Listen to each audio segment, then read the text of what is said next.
NDA की सरकार बनेगी तो सामान्य नागरिक सहायता आएगी, भारत में राम राज्य होगा, राजनाथ सिंह।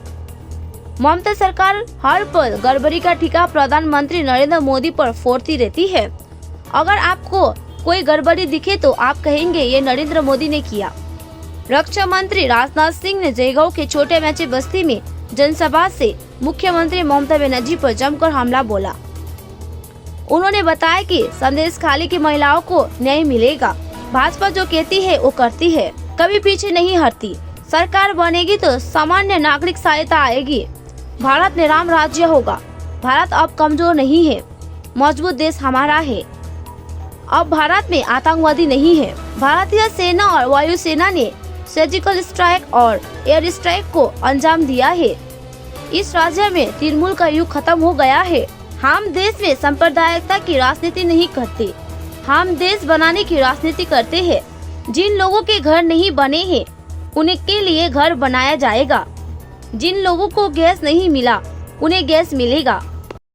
किसी न किसी राज्य में आतंकवाद की घटनाएं होती रहती थी, लेकिन जब से मोदी जी की सरकार बनी है, प्रारंभ में कुछ घटनाएं कश्मीर के अंदर हुई बहनों भाइयों, उसके बाद आपने देखा हमारे सेना के जवानों ने सीमा के इस पार ही नहीं, जरूरत पड़ी तो सीमा के उस पार जाकर आतंकवादियों का सफाया करने के काम जारी है। हम लोगों ने सर्जिकल स्ट्राइक भी की, सेना के जवानों ने एयर स्ट्राइक भी की, आतंकवाद का सफाया करना। और ये कांग्रेस के लोग, ये टीएमसी के लोग, ये कहते हैं भाजपा के लोग, प्रमाण दो कि आपने ऐसा किया। अरे वो देश जहां हुआ वो तो मानते हैं, ये मानने को तैयार है ना भाइयों। हमारे देश के सेना के जवानों के शौर्य और पराक्रम पर यह सवालिया निशान खड़ा करने की कोशिश कर। देश ऐसे नहीं चलेगा।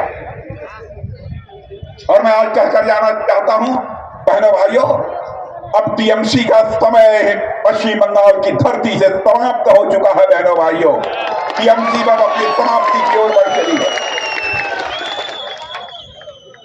और मैं यह भी जानकारी देना चाहता हूं, भारत का सम्मान हमारे प्रधानमंत्री, हमारी पार्टी, लोग कहते हैं हिंदू मुसलमान के आधार पर बांट कर देश को चलाना चाहते।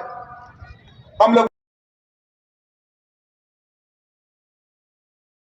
राजनीति करते हैं, जस्टिस एंड ह्यूमैनिटी की पॉलिटिक्स करते हैं। हम लोग देश को हिंदू मुसलमान के आधार पर भी नहीं बांटना चाहते। वोट हासिल करने के लिए ये लोग देश को हिंदू मुसलमान के आधार पर बांटते हैं ना भाइयों। हम लोग केवल वोट हासिल करने के लिए राजनीति नहीं करते, हम केवल सरकार बनाने के लिए राजनीति नहीं करते। हम राजनीति करते हैं तो देश बनाने के लिए राजनीति करते हैं, इस राष्ट्र को बनाने के लिए राजनीति करते हैं। यह आरोप लगाने वाले लोगों को मैं बताना चाहता हूं, अरब के 5 देशों ने जहां पर अवैध घुसपैठिए भी बहुत आए हुए हैं, अवैध घुसपैठियों को वोटर बनाकर टीएमसी ने उनका वोट हासिल करने की कोशिश की है। बहनों भाइयों, एक एक चीज की हम लोग छानबीन कराएंगे। और इसीलिए हम लोगों ने यहां नागरिकता का कानून पास किया है, सिटीजनशिप अमेंडमेंट एक्ट पास किया है। और ऐसे लोगों की छानबीन होगी जो गलत तरीके से नागरिक बने। लेकिन इस नागरिकता कानून को लेकर भी भ्रम पैदा करने की कोशिश की जा रही है। जो वास्तव में भारत के नागरिक हैं, चाहे वो हिंदू हो, मुसलमान हो, ईसाई हो, पारसी हो, बौद्ध हो, बहनों भाइयों, उनकी नागरिकता किसी भी सूरत में नहीं जाने पाएगी। लेकिन जिन्होंने गलत तरीके से नागरिकता लेने की कोशिश की है, उनके खिलाफ कार्रवाई की जाएगी। मैं आपको विश्वास दिलाता हूं।